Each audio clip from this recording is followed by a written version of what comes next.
Hi, welcome to the High Lady Book Club. My name is Jessie, and I love podcast discussions and deep dives. And I'm Katie, and I love all things Sarah J Maas and outlandish theories. So we combine those loves into a weekly Sarah J Maas discussion podcast. We'll be reading along to her books. We're diving into Crescent City first, and class is starting now. This is the English class you don't want to spark note.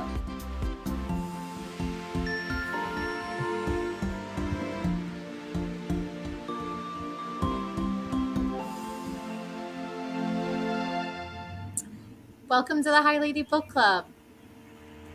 Hi, everybody. Welcome back. I'm so excited for this week's episode because where we left off in Crescent City, House of Earth and Blood was a really crazy cliffhanger. And so I just can't wait to jump back in. Yes, I was so excited to read these chapters and I can't wait to discuss. If you haven't read up to chapter 57, stop here. We really don't want to spoil it for you. Yes, but if you did read up until these chapters, definitely tune in for the recap and discussion because there are so many really interesting discussion points and I just can't wait to get into it. Yes, let's dive in. So we're starting with chapter 48 and the chapter opens up with Hunt having his gun pointed at Sabine's head, but Sabine having her gun pointed at Bryce's heart. Bryce outright accuses Sabine of killing Danica, and Sabine reveals that she swapped the footage because she was protecting Danica. Danica stole the horn that night. That's what we learned from Sabine. And at chapter 49, Sabine also reveals that Danica thought the blackout would conceal her stealing the horn, but then Sabine realized you could still hear it with the audio footage. So she swapped the footage to protect Danica. And she says that she doesn't know if Danica caused the blackout that night or just took advantage of the opportunity. And Bryce is kind of like, well, why would Danica steal the horn? And Sabine says, like, oh, just because she's a brat who just wanted to see what she could get away with. And Sabine thinks Danica probably was killed for stealing it. And of course, she blames Bryce for this, for encouraging the worst in Danica, and also is basically like threatening to kill Bryce if she jeopardizes Danica's legacy. Basically, like, don't out this information. Don't reveal what Danica did. Right. And Sabine also says that she's been waiting for them at the apartment all night. So then we can kind of conclude that she didn't sick the crystallos on them. And Sabine says she knew nothing about that they were attacked that night. Right. So we can kind of cross her off our suspect list. Yeah. So we got a ton of information. Sabine is off the list. And now Danica stole the horn and we don't really know why or where it is. So now we have this whole new thing to find out about. Plot line. Yeah. Chapter 50. So Bryce is, after learning all this, she's distant. She basically does nothing but work and sleep for 5 days. Hunt gives her space.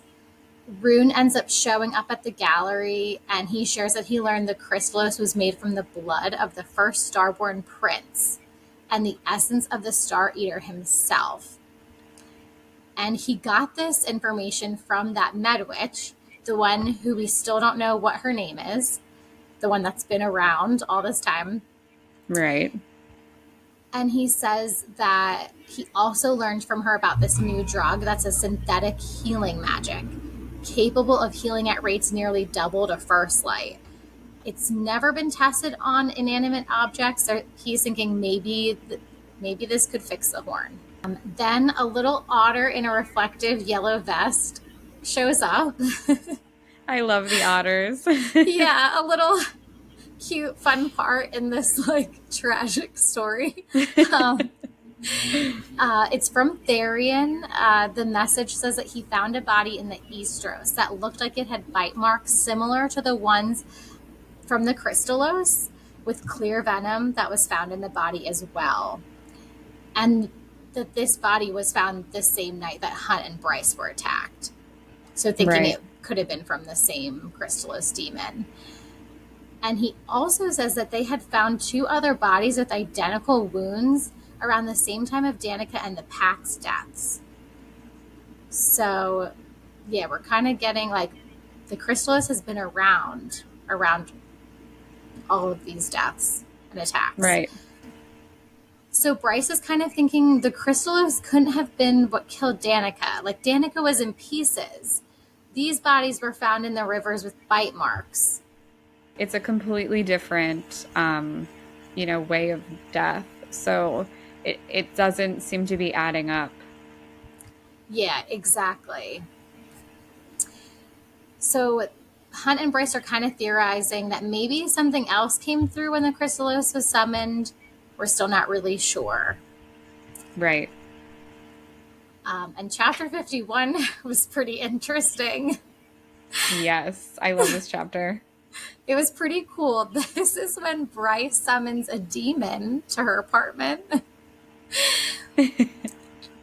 Not just any demon, though. The Prince of the Chasm himself. Yeah, he's a pretty high up demon, so he's got like that Right. celeb status. And it's clear from the beginning that the demon named Adis, Yeah. Adis and Bryce have met before. They seem to know each other. Bryce comes outright and asks who killed Danica and who summoned the Crystallos. And I also just loved, like, sidebar, Adis is like, who is this? Like, pointing to Hunt, who's also there. And Bryce is like, oh, he's just eye candy. Just like... I know, just once again being like, pay no attention to him, the shadow of death. Right, just like, oh yeah, don't mind him. He's just like Micah's assassin or whatever. And Adis confirms that hell, well, he doesn't really answer her questions exactly. But he does confirm that hell is a real place, as real as Midgard, he says. Mm-hmm. Though it seems like him and the demons, or the other demons, don't really want the people in Midgard to know that. But they're like, yeah, it's as real a place as this one is. Right. He also says that it wasn't one of the princes in hell that summoned the Crystallos, or sent the Crystallos, rather. And Bryce is like begging him to tell her who or what killed Danica. And he kind of gives a cryptic message, but a hint saying, run the tests again, find what is in between. And he also tells her to make the draw and find him when she's done. And says, the oracle did not see, but I did. Yeah, that is so interesting. And I just want to know what he saw. But also, I find it just interesting that in this chapter, Adis also hits on Bryce. Once again, another man comes into the story and hits on Bryce. Demon, angel, funny. Yeah. Yeah, just any male in this universe is like, hey. Yeah. Bryce reveals that Adis came to her after the debacle with the oracle as a cat. And he asked her what blinds an oracle. And she's like, what kind of cat visits an oracle? And he tells her to stop crying, says that it's only going to satisfy those who have wronged her. Right.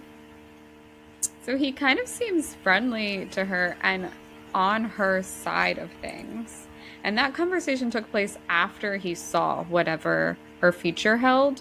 So I'm wondering what he saw that is making him kind of interested in consoling her and kind of wanting to almost form, not a relationship, but like a connection of getting to know her or helping her in some way. Yeah, I mean, he's a demon from hell who just like showed up to comfort her. Like, it is kind of odd. It is. Bryce, after this encounter with Adis, Bryce calls Declan to ask what they could maybe re-examine from the night that Danica died. And he says that a scent diagnostic could be run again.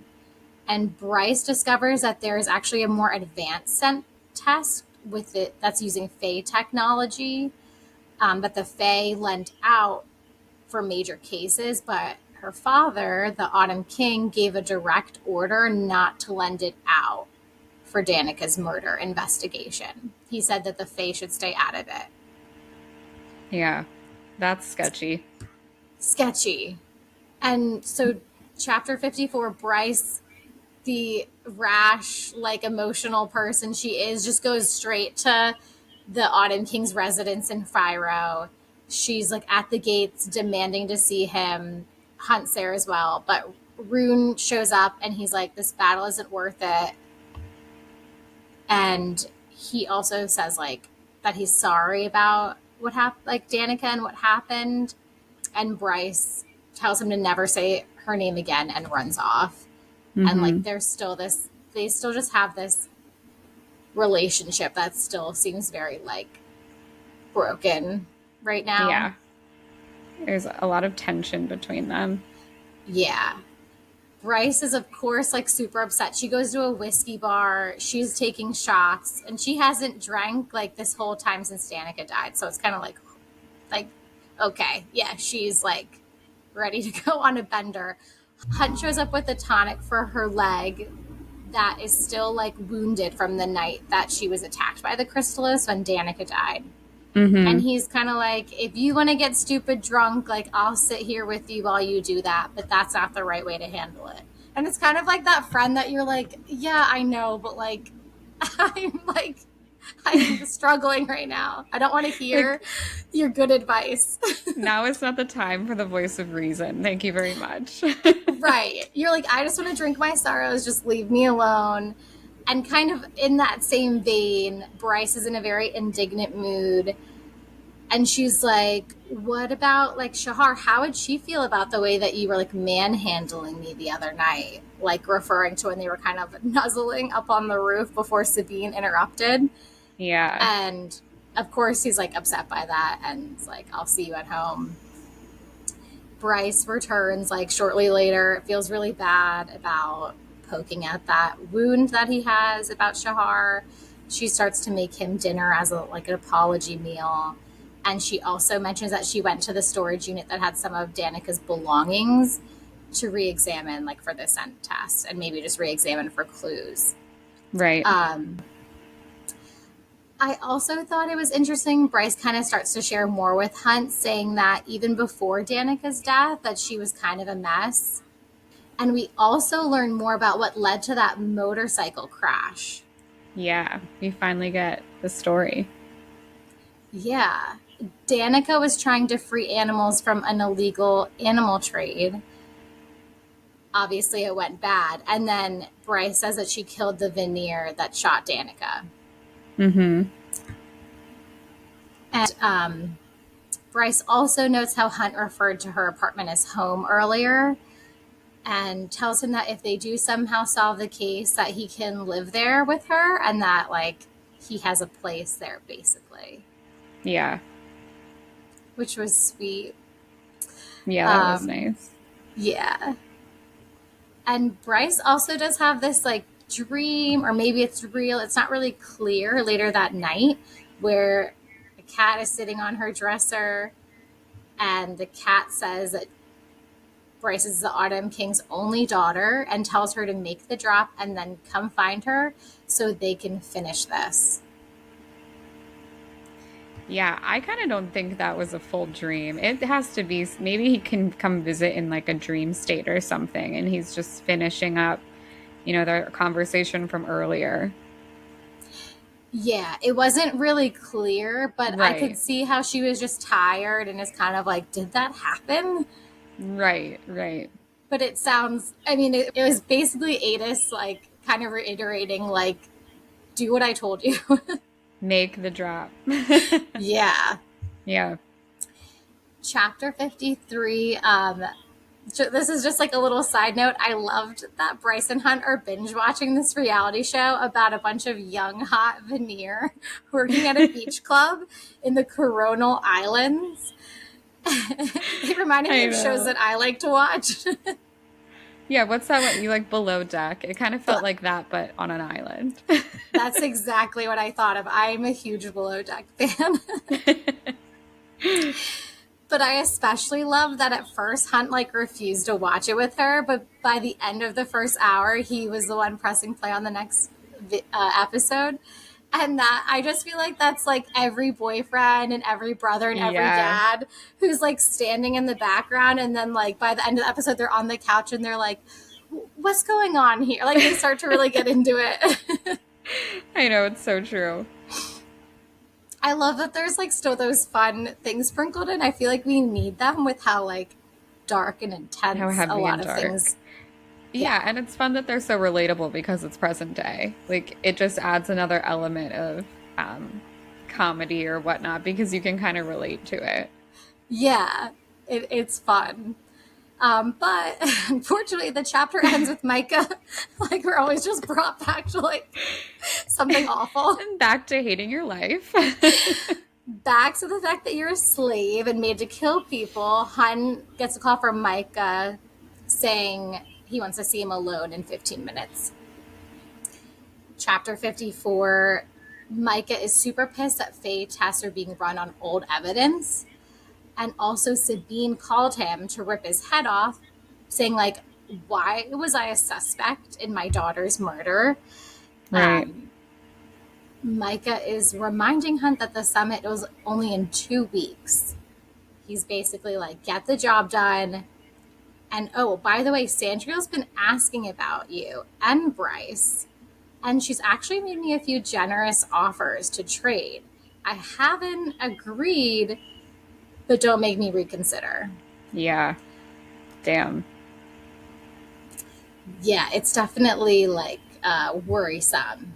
And then Micah gives him a few more people to kill. He says, no guns allowed. I feel like that's just another way of being like, I'm just going to like punish you by making you do something horrible Right. in like a more difficult way for you.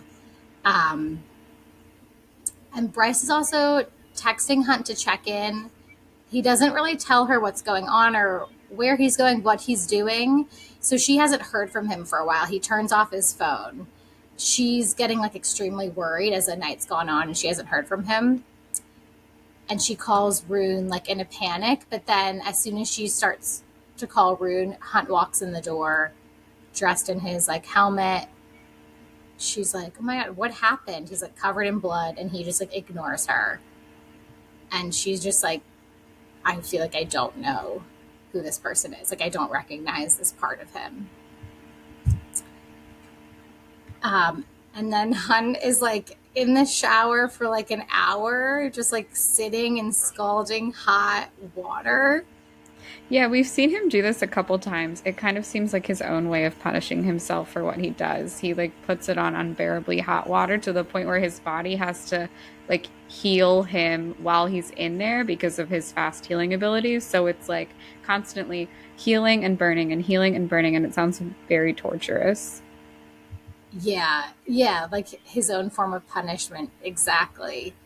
Um, Bryce comes in, realizes like what he's doing, cleans him up, puts him to bed. She's like stroking his hair and saying like she was so worried about him.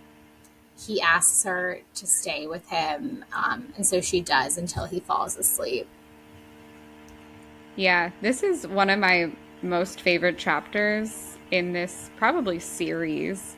I will sometimes just go back and read this chapter. It's a super dark chapter, which I feel like is Sarah J Maas's best writing. I just feel like she has this way of writing this darkness, but also with the relationships, it's just there is a clear physical attraction between Bryce and Hunt, but that's not really what this chapter is about. And kind of even more so, they just have this strong relationship for how they care about each other, and specifically how Bryce cares for Hunt in this chapter. And I just really love the way that these two characters specifically reach each other in the darkness. Like, this is one of Hunt's most horrible moments. He's just feeling so low. He's going through this sort of self-harming thing that he does, and Bryce just walks right in, and she's not like, oh my God, what are you doing, I need to, she's just very calm and is able to just really see him and what he's going through and completely understand it and empathize with it. And I really like their just intimate relationship in this chapter. And yeah, I it's definitely one of my favorites, and I think this is what Sarah J Maas does better than any author, personally. Yeah, she is really good at that. I love the way that you put that, and I feel like it really does just show how like it's beyond like having a crush on each other. Like they are genuinely like see each other Mm-hmm. and help each other through like their roughest times. Yeah. Yeah, Um, even though it's like dark, I feel like there is just an element of it being really sweet. I don't know. In a oh, Sarah J Maas absolutely. world. Yeah, yeah, it is. It is sweet and dark. Chapter 55. The next morning, they're kind of both in the kitchen and they're like very close to hooking up while Hunt is cooking breakfast. But then, like, the eggs start to burn on the stove, which kind of like, breaks the moment. And then Bryce is like, okay, like, I need to, like, not do this. Right. um, we learn that Vic has new intel about the Mimir scent test. That's the Fae type of scent test. And she found a synthetic on Danica's clothes and Tertian's. And they think that Yeah. maybe this is the same medication that Rune was talking about that he thought could maybe potentially repair the horn. And we learn it's called synth. Yeah. They call Rune about this. He's kind of looking up synth and says a lot of the information was redacted about the drug by Redner Industries. That's who created the drug, or at least like produces it.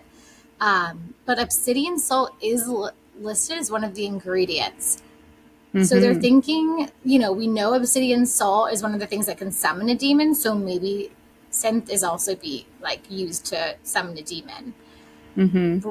Bryce, of course, right away is like, we have to find out who's selling this. We need to go to the meat market. Like, we need to get on this. But Hunt reminds Bryce that they had agreed earlier, or Bryce had agreed earlier, that she was going to video chat with her parents that day. And I did kind of love how he was like this, it's important to like talk to your parents. Like Mm-hmm. yeah, because I mean, obviously the murder investigation is important, but like also you still have a family that like loves you and cares about you, and like you haven't talked to them like at all. Right. So Bryce and Hunt have this like funny video chat, like FaceTime situation with her parents.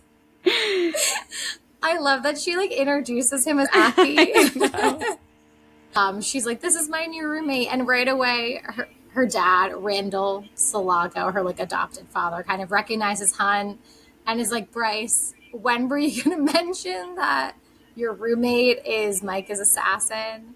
And I just loved how she's like, "He's not as cool as you think, Dad." I know. Always finding a time to diss Hunt. It just always cracks me up. Hunt brings up Bryce's old leg wound that she has like still never gotten checked out. And he's like, Mm-hmm. oh, just trying to be like innocently like, oh, like did Bryce ever like see a med witch? Like, have you guys ever tried to do that? And they're like, what? Like, we knew nothing about this. And Bryce is like, oh my God, why? Like, you ratted me out to my parents. She's pissed, tries to end the call. Her mom calls her back and she asks if her other father, the Autumn King, is behind why Hunt is living with Bryce. Bryce is Mm-hmm. like, no. And her mom is kind of warning her about Hunt, just being like, I see you with this powerful veneer male. Like, even with those tattoos keeping him in line, like, she's kind of saying she's worried about her because I guess it kind of probably reminds her of when she was with the Autumn King. Yeah. Um, and she also is saying, like, Bryce, I'm going to make sure you get your leg checked out, which Bryce isn't happy about. Chapter 57 opens, and Hunt is asking how Bryce's parents met, Ember and Randall. And she shares how her mom ran away from her bio dad before he knew she was pregnant. And Ember went to a temple where she gave birth to Bryce, and she actually stayed there for 3 years. But then her dad learned that Ember had a child and sent his people after her, and basically said, like, if that is my child, bring the child to me at any cost. Mm-hmm. And we learned that the priestesses actually snuck Ember and Bryce out of the city. And then they ended up meeting with Randall, who was an acolyte at the time. He was helping escort them to the House of Earth and Blood headquarters, but right before they got there, her bio dad's people caught up to them, and Ember and Randall killed them. Mm-hmm. So we got more insight into how all of that went down. And at this point, Hunt still doesn't know that the Autumn King is Bryce's dad. She just is referring to him as her bio dad. Right. And that's where our recap ends for now. Yeah. A lot of new information that kind of changes our entire murder investigation, and just a lot of new information about characters. So let's take a quick break and then let's jump back into some discussion. Sounds good. All right, everyone, welcome back. I think we should start our discussion like we always do. Let's talk about our murder investigation and let's talk about our suspects. So we officially crossed Sabine off of our list. So who do we have remaining? So now I'm definitely thinking the Autumn King is like my top suspect. Mm-hmm. For a few reasons. One thing that really like clued me into him was when Rune gets a call about like some stupid fight breaking out among the Fey Ox, and Hunt is like, why are you dealing with like such small matters? Like, you're a prince. And Bryce kind of jumps in, as she does, and says it's because the Fey Autumn King is scared of him, scared of Rune, and made sure to get Rune under his thumb as early as possible. And she says as if Rune was some sort of animal to be tamed.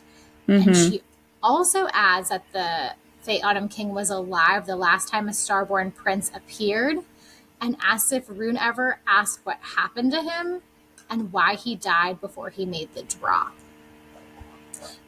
That was very ominous to me. Yeah. It made me think that, like, we know that the Autumn King is, like, really wanting the horn. I think he's definitely trying to open other worlds. Maybe he tried something using the last Starborn Prince's power, and it didn't work out and he died. That's what I was thinking. It's definitely possible. And I also think, you know, throughout this whole book, we've noticed that the Autumn King is very interested in the Starborn power, too. He's been studying it. He's been studying the different worlds, and he really wanted to be the one to have the Starborn power and to get the sword that Rune ended up getting. So he clearly has a big interest in the Starborn power, and maybe he was jealous of this person and killed them or tried to use them in some scheme, but he probably knows what happened at the minimum if he didn't cause what happened. That's would definitely put the Autumn King like high up on my list, because we know Luna's horn somehow plays into all of this. Yeah. So I'm thinking that's his major motive. Now we know Danica stole it. She's dead. So he's top on my list right now. Yeah, I definitely think he's a big suspect. The other ones that we've thrown out there are the Viper Queen, who I don't think we can rule in or out at this point. She's still on the list, but we haven't gotten any further reason to maybe think it was her. Right. Yeah. I'm still holding out that I think she's involved in some way, just because her alibis were way too tight. Mm-hmm. But yeah, we don't have much to go on. Right. The other one is Hypaxia, the new witch queen. That was just loosely thrown around as a possibility. And again, we don't really have any information on her in this chunk of chapters. So hard to say a yes or a no on her. But we could always get new information, so we'll keep her on the list. And I think those are our three main suspects. Are there anybody from these chapters that we should add or any other information that we want to talk about? Any other people? I didn't really have anyone else on the list. Yeah. Um, I think for no, our murder investigation, the big thing is we get to cross Sabine off our list, unfortunately, because she's a terrible person, and I kind of wish that she had done this in some ways. yeah, I really thought it was gonna be her, but then once Hunt and Bryce were suspecting her, I was like, oh shoot, it's never it's It's never like not who you suspect. So exactly. Yep. Um, Another big topic that we have to talk about these chapters is Hunt. So when Adis and Bryce and Hunt have this little, meeting when she summons him to her apartment, she kind of blindsides Hunt. But I think it was interesting how Adis, he noticed that Hunt is a fallen angel, um, but he doesn't call it the halo or, the witch tattoo or anything like that. He uses a specific term. He uses the black crown, and he's confused as to why Hunt would have a black crown.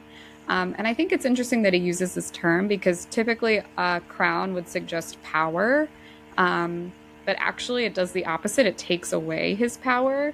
And so he seems startled that Hunt would have this thing. And so this thing sort of has a meaning in Adis's world. It's got its own terminology. And also, he seems to recognize something about Hunt.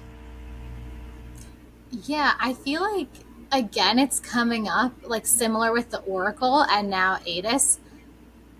Hunt is being recognized as someone unique and someone special, and no one is saying exactly why, but it's really making me think that Hunt is someone or has something everyone else seems to know. I wonder if Hunt knows about it too. Like there's more to Hunt that we do not know. Yeah, there definitely is more to Hunt. It makes me definitely wonder who his dad could be. Is he some descendant from somebody? Um, yeah, I don't know. He's just somebody important, I think. Yeah, I could see his dad being someone really important and powerful, and it's like, why are you the son of this person, like a slave? Right. So, Yeah. I don't know. We need more information to make a fully formed theory, but that's yeah, something that we're going to be looking at really closely, I think. definitely. Along the same lines as to who is Hunt, I'm also wondering who is Hunt to Bryce. In Sarah J Maas's worlds, there's this idea of being a mate, which is like this fated person for you where you meet and there's like a physiological level of needing to be together. And it's kind of separate from attraction and love. It's like something extra. Um, and so I am wondering now, as they're clearly starting to be into each other, we're getting a little bit more intimate. So, yeah, I'm just wondering, could Hunt be her mate? And one line that stood out to me is when Sabine is holding Bryce at gunpoint and Hunt is trying to move his hand in front of her heart so that she won't die if Sabine shoots her. And he's like, I'm just going to move my hand here so that she won't. And then it says he couldn't even think the last word. And so we know that mates can't stand the idea of harm coming to their mate on like a physiological level. And that seems to be what's happening here when she's in real danger. Yeah, I think there's definitely some evidence here that maybe they are mates. And we don't really know in this universe if that is a thing. Yeah, we haven't heard of mates yet in this book, so maybe it's not a thing. But she is Fae, and in the other two Fae series, there are such things as mates. So I'm wondering if maybe they're mates. I don't know. Yeah, I definitely think they're meant to be. And I think I do think there'll be more to it. Like there usually is. So I Yeah, am expecting that. that's true. Another thing that I just thought was interesting, Yeah. um, like there's a lot of names and mythology all throughout the book. And so I decided to Google Mimir. That was the name for the Fae scent test. And Mm-hmm. Mimir actually means the wise one. And it's also a figure in Norse mythology. And this figure was renowned for his knowledge and wisdom. And he was actually beheaded during the Aesir Vanir War. Wow. And afterward, this god named Odin carries Mimir's head, and the Mimir's head still recites secret knowledge and counsel to him. Wow. That's so I just thought, interesting. yeah, I thought it was like pretty interesting. I mean, I know in this case, like, this technology is giving us a lot of important information, like about sense. Right. So clearly it's revealed a lot. I just thought that was like a really cool thing. Yeah. It's really a great choice of word because, yeah, it gives us all this extra information, reveals interesting things. But it is interesting about the mythology of, just a little head that they carry around, from a beheaded god that now gives them knowledge. That's so funny. Yeah, like most mythology, it's completely messed up and horrific in some Yes. way. Yeah. Mythology and Sarah J Maas have that in common. That's so true. So I think that concludes our main discussion from the chapters. But there's a lot we want to dive into about on the Maasverse side of things. So let's take a quick break and then tune in if you've read ACOTAR and Throne of Glass for some really cool information. And if you haven't read those, stop here because we don't want to spoil you. Yeah, that sounds great. All right, so now entering our Massverse discussion. Yes, here we go. So we got a lot of information from Adis in these Mm-hmm. chapters, which I thought was really, really interesting looking at the whole like Massverse universe. Yeah. And Bryce and Hun are kind of asking him, like, did you or one of the princes from hell summon or send rather the Crystallos demon? He says in response, you do realize it may not be my people. The northern rift opens to other places, other realms, yes, other planets as well. What is hell but a distant planet bound to yours by a ripple in space and time? And he also said that hell is as real a place as Midgard, though most of his kind would rather they didn't know that.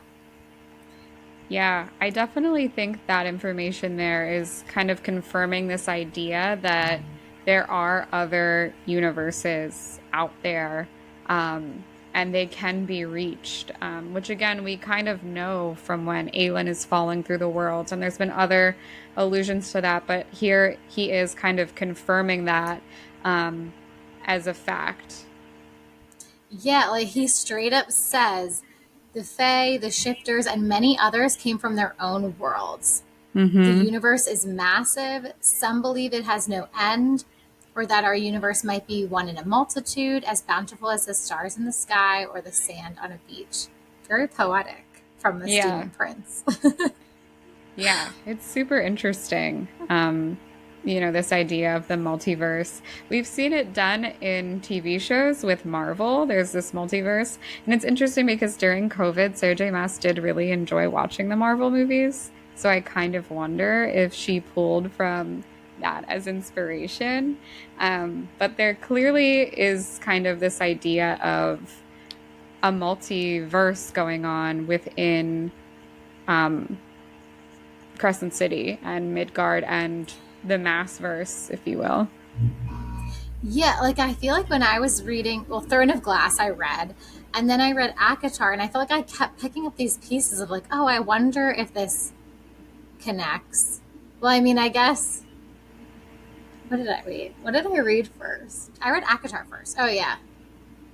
So I read ACOTAR first, but I didn't read Silver Flame until Right. after Throne of Glass. And Silver Flame is when it reveals, like, That whole theory that Gwen shares about the space and time and all of that stuff. yeah. So I feel like I was like picking up hints as I read both of those series about like maybe things combining. But I feel like this is the first book that it just seems like it's so obviously stating, like, yes, like this is all combined. Yeah. That's how it feels to me, at least, reading through it. Yeah. No, I agree. Um, this one definitely has the heaviest undertones of that. Or not even just, they're not undertones. It's just the heaviest in your face. Hey, this is a thing. Yeah, yeah. Um, but I also loved Adis's visit just because I am very intrigued by Adis as a character. So he is the Prince of the Chasm, and he comes in, he's known Bryce, he's comforted her before. He is seen as, of course, a villain. He is a prince of hell. But he seems to be helpful to Bryce, and I'm just getting flashbacks to Reese and Feyre from ACOTAR, and I'm wondering, while we did know that Bryce kind of had feelings for Connor and, she's had love interests, Hunt has been the number one love interest that we've known. And that's just not very much like Sarah J Maas to just be like, we're gonna make these two be endgame. Now she is older than Feyre and Aelin were. So there's that piece that could be playing a part. But I'm just wondering, could it be possible that she is not going to end up with Hunt? And could Adis be who she ends up with? I don't know. He's just giving Reese vibes.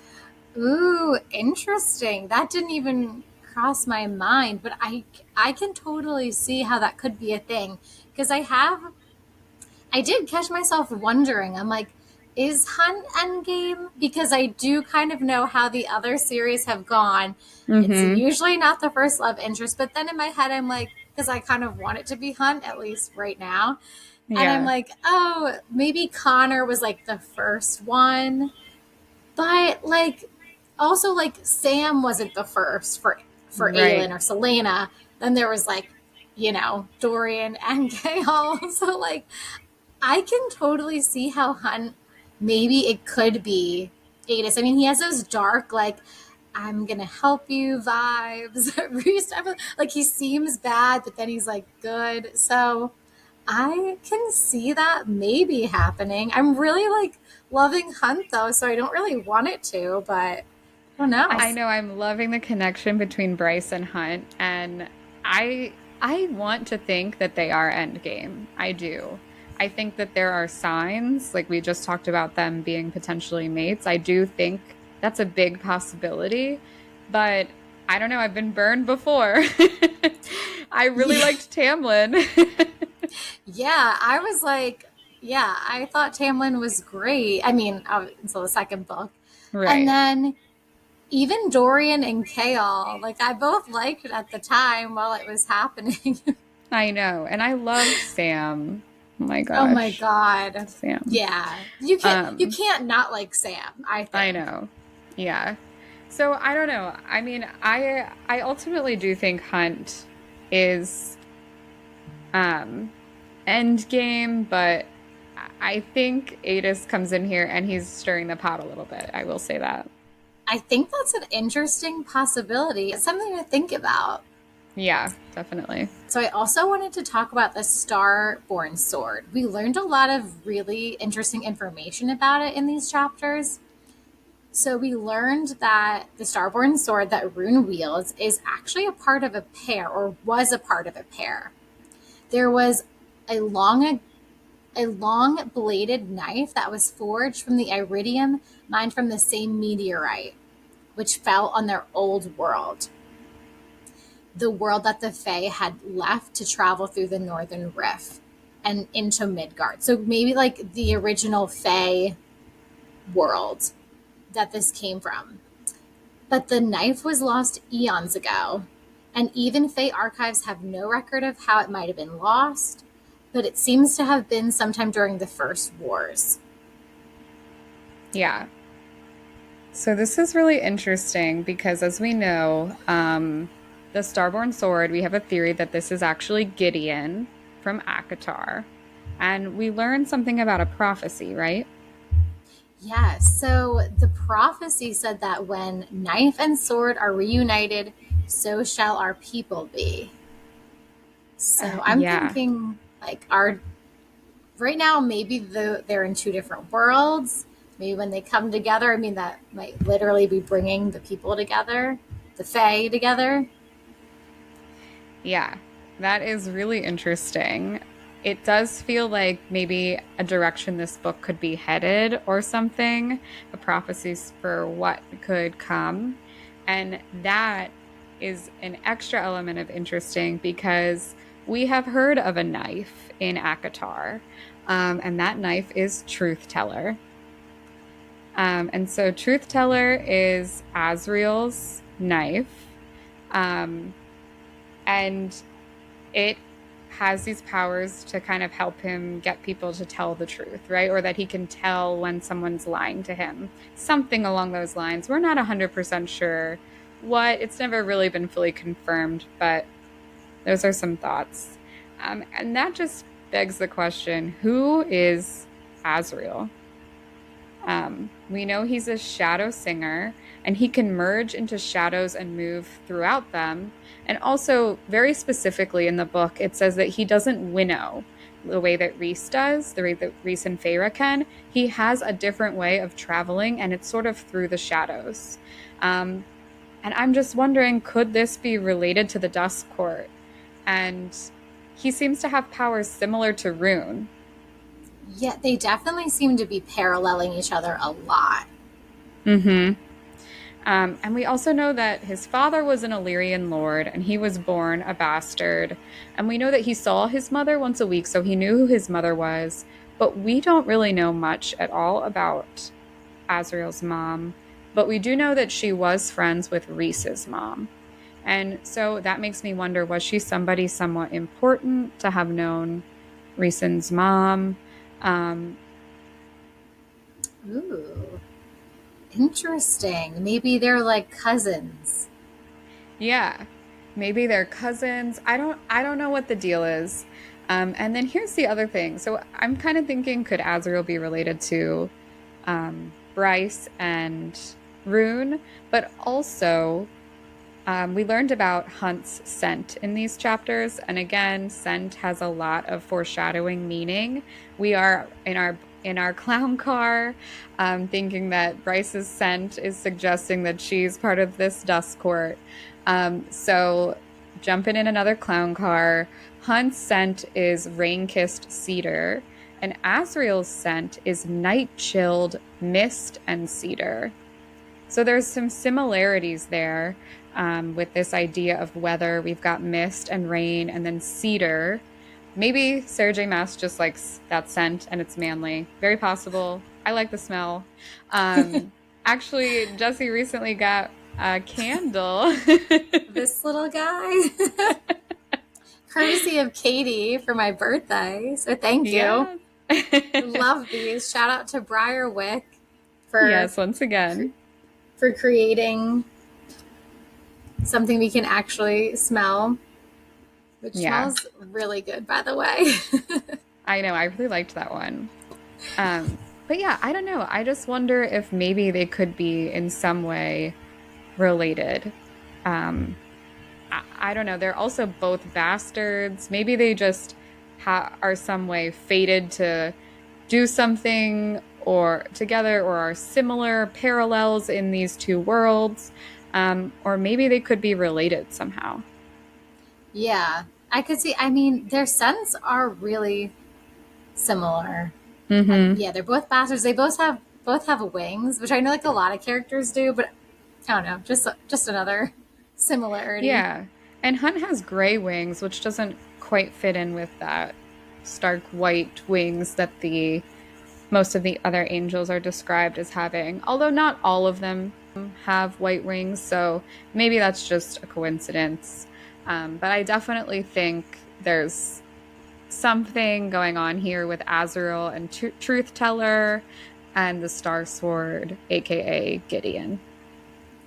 Definitely. I think there's a lot of possibilities swirling around, and hopefully in this book, maybe book 2, we'll get some more information about more pieces we can put together to create our clown car theories. Yes, definitely. I think that's it for this section. That was a lot of information we just went over. But I'm just really excited because we're really kind of jumping into things now. Yes. So for our next episode next week, you'll want to make sure you have read chapters 58 to 67 because those are going to be the next chapters we're covering next episode. And yeah, so come join us next time for some more discussion, theories, all the fun things. Yeah. And if you liked this episode, please give us a like, hit subscribe, or share it with one of your book friends. It would mean a lot to us. Thanks so much. Yeah, thanks for watching. Thanks for attending English class today. To keep the discussion going, join us on Instagram at the High Lady Book Club. Make sure you do your homework for next week, and we'll see you back here.